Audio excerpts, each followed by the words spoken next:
Hola a todos, ¿qué tal? ¿Cómo están?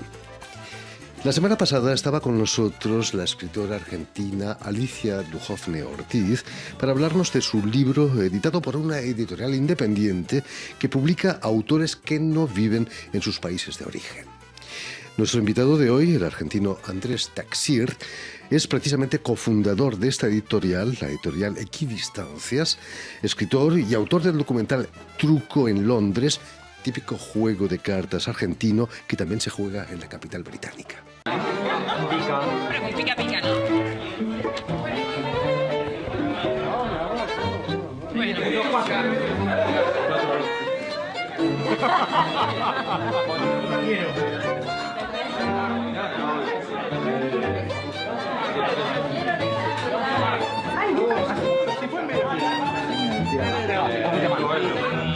Cantar.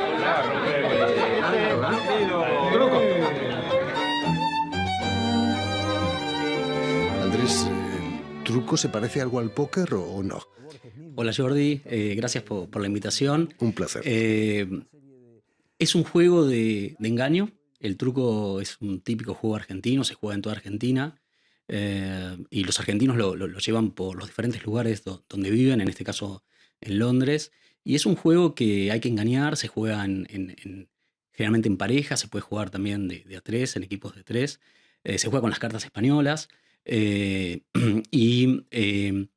idea es siempre tantear al otro con mentiras, a ver si el otro quiere entrar o no quiere entrar. Es un juego de envite, parecido al mus en ese sentido, tiene algo de reminiscencias, es una versión simplificada que genera grandes relaciones entre los que juegan entre ellos. Y hay que hay que aprender cómo se miente en conjunto. Hay una serie de señas que permite entre la gente del mismo equipo pasarse las cartas y saber qué es lo que tiene el otro para planificar la estrategia conjuntamente. Es un juego muy divertido, muy ágil y que genera grandes amistades.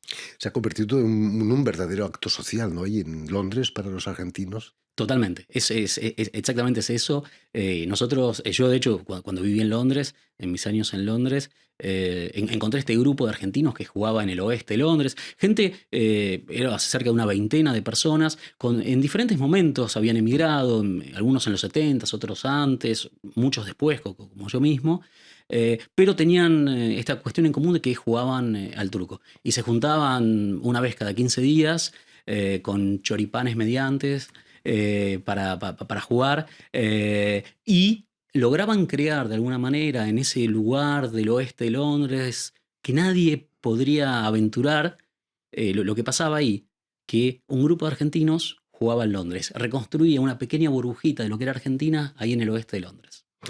Permíteme, Andrés, que explique antes que nada que has nacido en Buenos Aires en 1975, si no me equivoco, donde vas a realizar estudios de economía. La economía también tiene algo de póker, ¿no? De juego de cartas. ¿Se miente tanto como en el truco?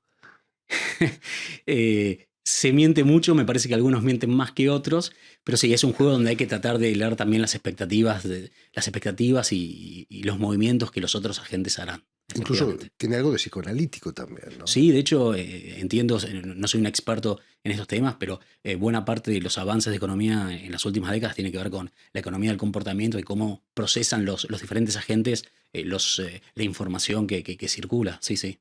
Vas a instalarte en Londres en el 2004, donde vas a trabajar precisamente como economista. ¿Cómo vive un argentino, un porteño como tú, tan lejos de casa y con el clima londinense, sin hablar de las Malvinas, por supuesto? Sí, yo salí de Argentina al comienzo del milenio, pasé unos años por Madrid y después tuve la oportunidad de irme a vivir a Londres, donde viví cerca de 15 años. Obviamente Londres, en mi inmigración, fue un tablero totalmente distinto al que había sido el madrileño. Es un lugar extremadamente dinámico. Yo tuve mucha suerte que me tocó vivir en la Londres de crecimiento económico, extremadamente cosmopolita, con flujos de inmigración de todos lados que venían europeos, pero también no europeos, en un lugar extremadamente abierto, que me dio muchas oportunidades laborales, sociales, y fue una experiencia hermosísima. Y después de unos años, las cosas van cambiando, uno va cambiando la perspectiva, va envejeciendo, y además apareció el Brexit. habiendo cambiado los vientos, decidí volverme a mi Buenos Aires. El documental que estábamos viendo, Truco en Londres, va mucho más allá de una partida de cartas. Es para mí un trabajo sociológico, ¿no? Periodístico de los emigrantes argentinos ahí en Londres. ¿Cuál fue la necesidad que te llevó a rodar un documental como ese? Sí, yo tengo, no sé, probablemente mi historia personal, parte de mis abuelos o dos de mis abuelos fueron inmigrantes, fueron a vivir a Argentina desde el centro de Europa. eh, Mis abuelos por el otro lado también. Buena parte de los argentinos tienen, digamos, semillas por todos lados. Entonces, para mí siempre la inmigración fue un lugar muy sensible, un lugar donde hay historias, un lugar donde se escucha la voz del otro, o donde uno puede imaginarse muchas cosas. Y ahí en ese grupo de Truco vimos que había mucho de esto.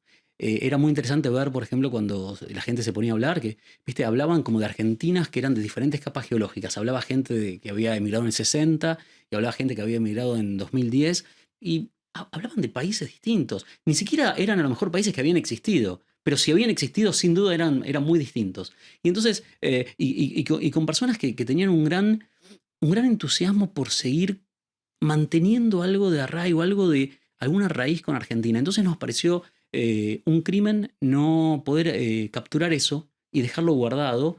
Y fue un experimento muy interesante porque justamente la idea era reflejar cómo el truco, este juego, que es muy argentino, era una excusa para recrear Argentina. Y trabajamos elegimos 4 personajes principales que jugaban al truco y seguimos de alguna forma su vida como inmigrantes y como jugadores de truco. Entonces terminamos teniendo una descripción, si vos querés, sociológica y también personal de lo que es ser argentino que juegan al truco en Londres. Ahora has dejado de ser inmigrante, has vuelto a Buenos Aires. Es difícil la vuelta a casa. Eh, Tiene desafíos, ¿no? Uno, después de estar casi 2 décadas afuera, uno se acostumbra a algunas cosas, incluso después de vivir casi 15 años hablando en inglés, a uno le cuesta y se da cuenta incluso que el manejo de la gramática que uno tiene a lo mejor no es el correcto. Y aparte uno vuelve a un lugar que es muy distinto del lugar que uno se fue. Parece poco tiempo, pero 20 años, que 20 años no es nada, o sea, es mucho tiempo y las cosas cambian los amigos que uno tiene alrededor, cambia la forma de hablar. Ha sido la necesidad de reaprender muchas cosas. Como decía el filósofo griego, uno no puede bañarse siempre en el mismo río, ¿no? De la Plata, por cierto. Exactamente. Terrible. Eh, y el problema de la inmigración quizás sea ese, ¿no? Que uno pierde sus contactos, al cabo de 2 o 3 años ya nadie se acuerda de uno, y en cambio en el país que le acoge está todo por hacer, ¿no? Sí, exactamente. Esa creo que es una experiencia muy compartida por gente que trabaja de diferentes cosas y justamente me das pie para equidistancias, vine a resolver ese problema, ¿no? Eh, Nosotros nos dimos cuenta, yo fundé, como vos dijiste, Equidistancias, junto con un socio que vive en Londres, que lo conocí en Londres, Enrique Sátara, que él con gran trayectoria y gran experiencia en el mundo editorial, yo a lo mejor un poco menos, pero por mi profesión a lo mejor un poco más vinculado con la capacidad a lo mejor de desarrollar proyectos con algo de sustentabilidad, y nos dimos cuenta de una realidad. Había una inmigración creciente, cantidad creciente de inmigrantes que hablan castellano, que escriben en castellano, que estaban en ningún lado. O sea, en términos de conexión con el mundo cultural, se habían ido de sus países y muy rápidamente los vínculos se desarman y al lugar que uno llega, incluso si se habla en otro idioma, como puede ser Londres o París, bueno, es muy difícil engancharse, es muy difícil, requiere muchísimo trabajo, entonces uno queda excéntrico de ambos círculos, porque incluso las nuevas tecnologías que uno podría decir a través de Zoom, WhatsApp, mail, uno está conectado, sí y no tanto, además los ambientes desde donde uno proviene van cambiando, son dinámicos, entonces la gente que uno conocía no está más. Entonces nosotros vinimos de alguna forma a dar una mano a aquellos escritores que quedaron en este mar entre dos lugares. Es un limbo, ¿no? En ese limbo, Perdido. exactamente. Quizás la llegada del libro electrónico, el ebook, ha facilitado de algún modo vuestro trabajo también, ¿no? Sí, ha facilitado el trabajo. Nosotros trabajamos mucho con ebook, pero también trabajamos con libro físico.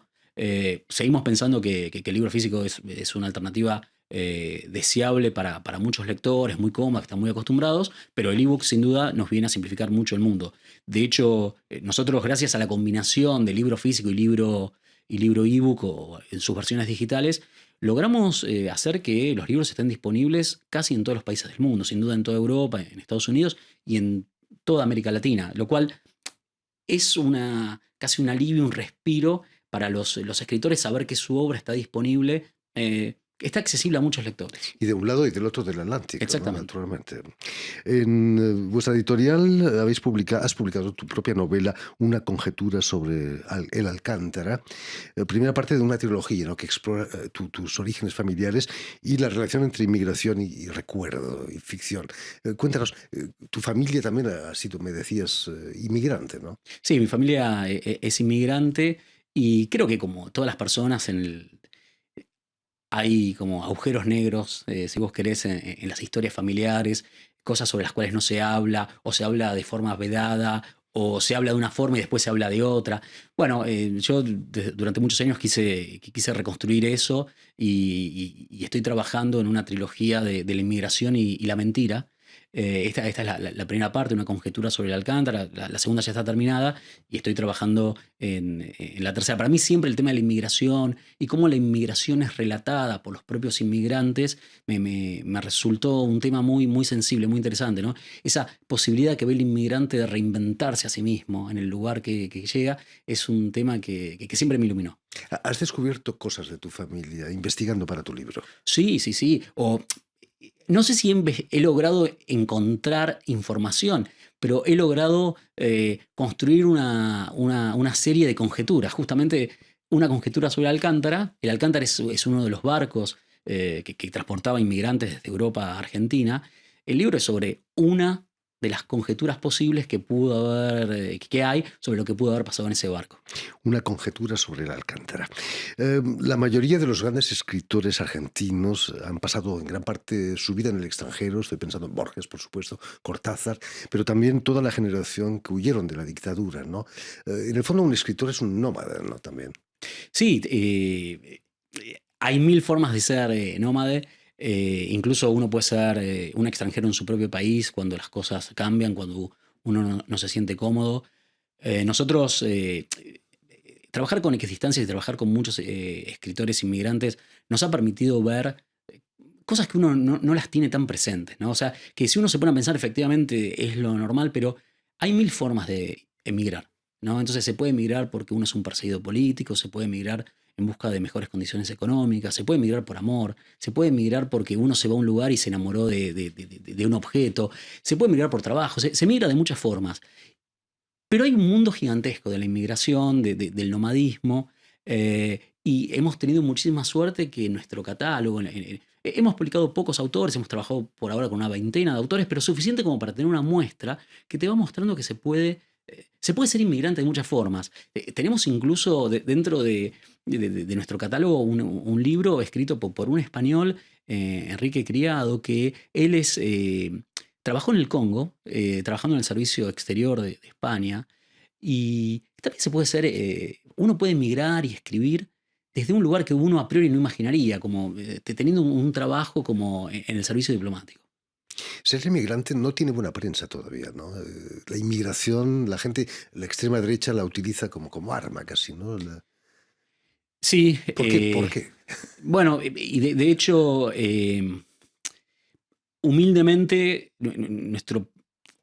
lograr construir herramientas que permiten a los inmigrantes poder hablar, poder comunicarse, poder escribir un libro, contar lo que quieren, nos parece una herramienta utilísima para ir contra esto, contra estas irracionalidades, contra estos venenos que es la xenofobia. Entonces, nuestro proyecto, el ADN básico, ese reconocimiento del otro inserto en el otro lugar y que puede hablar y contar y hacer una de las cosas más puras de la civilización, en una mesa, hablar con otros. Y que confiere una riqueza increíble, ¿no? Uno Increíble. tiene una doble vida, ¿no? Totalmente. ¿Cuáles son los requisitos para ser publicado aquí en Equidistancias? Los requisitos son bastante básicos. No hay que ser argentino forzosamente. No. Lo primero que buscamos es la inmigración, es escritores inmigrantes o que la inmigración haya sido muy relevante en su vida y en su obra, que escriban en castellano. Por ahora estamos trabajando solamente escritores que escriben en castellano. Y criterio de calidad, que nosotros, un criterio editorial de lo que nos parece decente. Tenemos 3 colecciones. Tenemos narrativa, poesía y ensayo. Ensayo es un nombre a lo mejor un poquito estricto. Lo que queremos hacer es todo aquello que no es ficción ni poesía, lo metemos en la categoría, que puede ser ensayo puro o incluso crónicas. Pero no tiene que ser, importante, no tiene que ser necesariamente obras que hablen de la inmigración. No son libros de viaje o de las experiencias migratorias. Son libros escritos por personas que son inmigrantes. Estamos viendo imágenes de algunos de los libros de Equidistancias. Uno está en una biblioteca. Es un orgullo, ¿no?, para un editor ver que uno de sus libros está en una biblioteca. Es un orgullo gigantesco y hemos tenido el orgullo de trabajar en este corto recorrido que hemos hecho con instituciones como el Cervantes, diferentes embajadas en Londres, en París, y ver que los libros están en esas bibliotecas es una cosa hermosa. Nos llena de orgullo y nos llena de alegría poder compartir eso con los autores que confían en nosotros. Precisamente Equidistancias puede ser un utensilio indispensable para instituciones como Cervantes, el Instituto Cultural de México, ¿no? ¿Colaboráis con ellos a menudo? Sí, tratamos de colaborar dentro de nuestra agenda. Tenemos la idea de trabajar con instituciones porque pensamos humildemente que tenemos una herramienta que les puede ser útil, que a lo mejor ellos tienen muchos inmigrantes, obviamente están en contacto con inmigrantes, pero no saben cómo canalizar estas necesidades y nosotros podemos ayudarlos. Hay una cosa que es muy importante para nosotros, si me permitís, Jordi, aclarar, que es, nosotros tenemos como 2 pilares en Equidistancias. Uno es un pilar, si vos querés, y déjame abusar de terminología de economista, como bienes privados. O sea, hay escritores que escriben, tienen sus libros y nosotros los publicamos en función de los criterios de calidad que nosotros consideramos válidos.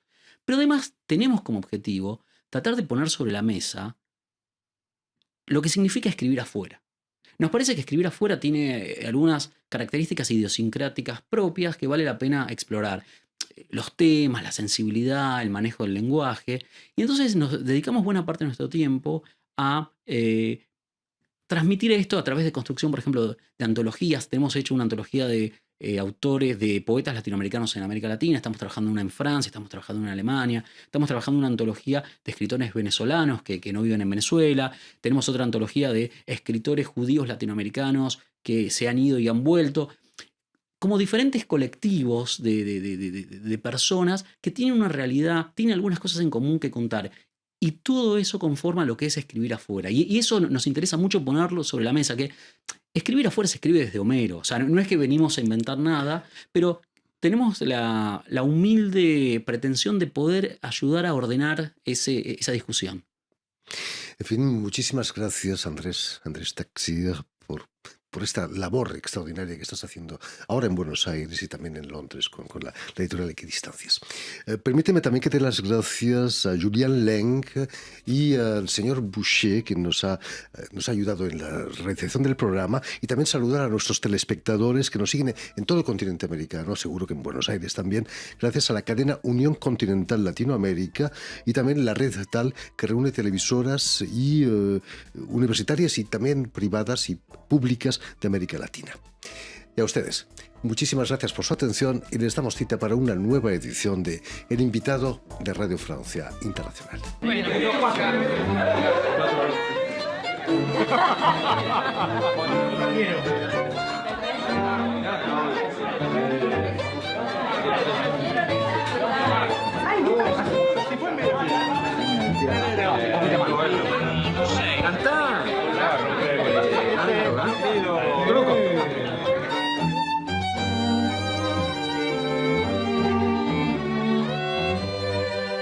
Borges mismo ha estado siempre encantado con el truco, porque el truco encierra una serie de mentiras y verdades que pueden llevarte a una fantasía muy compleja.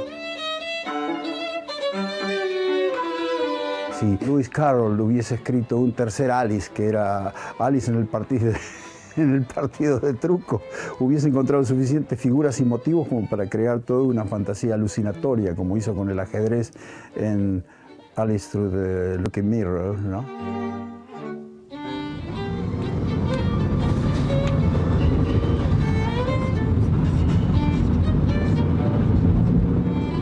A mí siempre me han dicho nunca juegues al truco porque es muy fácil leerme. Cuando tengo buenas cartas me cuesta aguantarme, ¿no? Entonces tengo que reprimirme y hacer como que no tengo nada, pero creo que se me nota. No puedo disimular muy bien y en ese sentido contrasto mucho con la cultura británica porque esta cosa ¿no? del correctness y yo no, se me nota.